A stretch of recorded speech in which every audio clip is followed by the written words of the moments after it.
England తో జరుగుతున్న ఆఖరి వన్డే మ్యాచ్ లో భారత బ్యాటర్లు దుమ్మురేపారు. భారత ఓపెనర్ శుభ్మాన్ గిల్ సెంచరీ బాదాడు. ఇక 102 బంతుల్లో 14 ఫోర్లు 3 సిక్స్లతో 112 పరుగులు చేసి తన వన్డే కెరీర్ లో 7వ శతకం నమోదు చేసుకున్నాడు.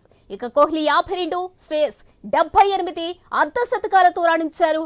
ఆ తర్వాత వచ్చిన బ్యాట్లు తక్కువ స్కోర్లతో పెవిలియన్ చేరారు. దీంతో భారత్ 356 పరుగులకు ఆలౌట్ అయింది. ఇక రోహిత్ శర్మ నిరాశపరిచాడు.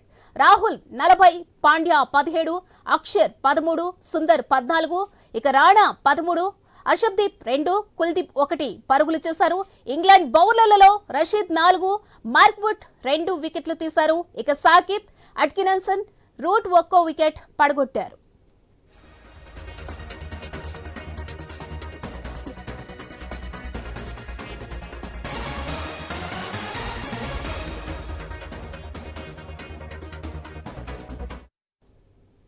ఇంగ్లాండ్ తో జరుగుతున్న ఆఖరి వన్డే మ్యాచ్ లో భారత బ్యాటర్లు దుమ్మురేపారు. భారత ఓపెనర్ శుభ్మన్ గిల్ సెంచరీ బాదాడు.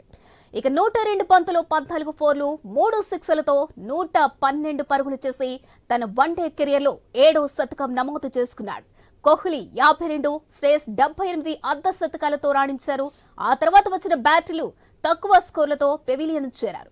దీంతో భారత్ 356 పరుగులకు ఆలౌట్ అయింది. రోహిత్ శర్మ నిరాశపరిచాడు. ఇక రాహుల్ 40, పాండ్యా 17, అక్షర్ 13, సుందర్ 14, రాణా 13, ఇక హర్షదీప్ 2, కుల్దీప్ 1 పరుగులు చేశారు. ఇక ఇంగ్లాండ్ బౌలర్లలో రషీద్ 4, మార్క్వుడ్ 2 వికెట్లు తీశారు. Saqib, Atkinson, Root 1 wicket పడగొట్టారు.